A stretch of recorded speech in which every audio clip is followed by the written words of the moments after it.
Star Trek Strange New Worlds Episode 5 tries its hand at comedy and proves it's as good as being funny as it is at everything else. Star Trek Strange New Worlds first season has ticked a lot of boxes thus far, from stories of alien encounters that run the gamut, from hopeful first contacts to high-octane face-offs, in-depth character work that adds intriguing new layers to this series, central players, even those we thought we already knew. Now with Spock Amok, Strange New Worlds tries its hand at comedy. While the hour isn't a terribly substantial one in terms of larger forward narrative progress, it's an utterly delightful time. The setup is broad enough to give most of the main cast something to do, and perhaps more importantly, it's honestly just fun to watch. And while I love this franchise, let's be honest, outside of, say, Star Trek Lower Decks, there hasn't been much focus on comedy, or even just simple fun in Star Trek in recent years. Are there elements of this episode that are deeply silly? Absolutely. Playing Nurse Chapel's chaotic dating life for laughs is going to get real old real quick. And we probably could have done with a bit less of Una and Leon's attempts to prove they too are people who can actually enjoy themselves outside of work. But these are exactly the sort of slices of life stories I love, precisely because they let us get to know these characters as people outside of the missions they serve. There's nothing wrong with episodes that have low stakes and straightforward problems to solve, like an awkward diplomatic meeting with some rude aliens or a relationship misunderstanding. The basic premise of the hour is that pretty much everyone's on some well-deserved shore leave, while the Enterprise gets fixed up after its close encounter with a black hole. Dr. Mbenga is excited to fly fish. Chapel is looking forward to seeing a guy she's sort of dating, and Spock's planning to spend some quality time with his fiancée, who has made a special trip to make up for that last interrupted visit in the series pilot. Strange New Worlds deserves a lot of credit for the defty way it turns Spock's remote romance, a relationship that we already know is canonically doomed, according to the original series, Amok Time, into something that's genuinely interesting and emotionally compelling. I like the two of them together. Dang it. More fodder for our throwing canon to the wind's conspiracy theories, perhaps. Star Trek Discovery Season 2 spends a lot of time wrestling with Spock's various childhood traumas, vis-a-vis his relationships with Michael and Sarek, so the fact that Spock Amok manages to make revisiting many of those same issues here feel both fresh and necessary is a relief. Perhaps it's because making peace with the two sides of himself is essentially Spock's life work.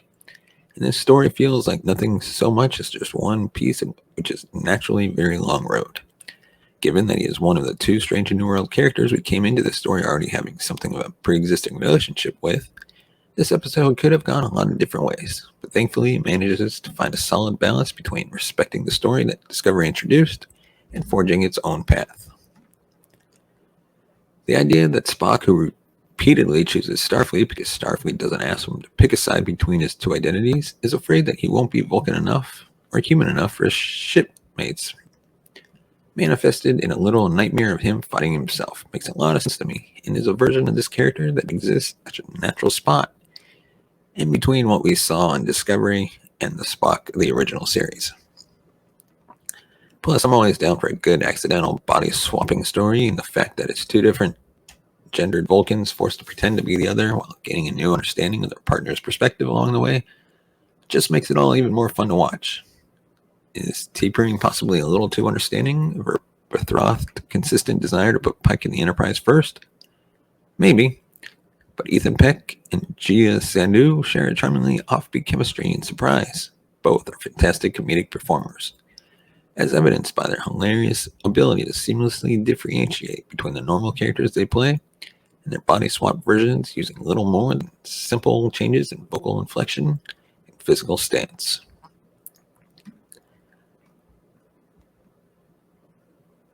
Spock Amok also comes the closest the series has managed to defining a larger mission statement for the Pike era of Star Trek.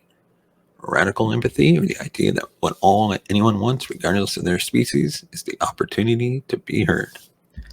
One of the episode's subplots involves Pike, Spock, and Admiral Robert April attempting to negotiate with a prickly alien race known as, I'm going to butcher this name, sorry Star Trek fans, Arangovians.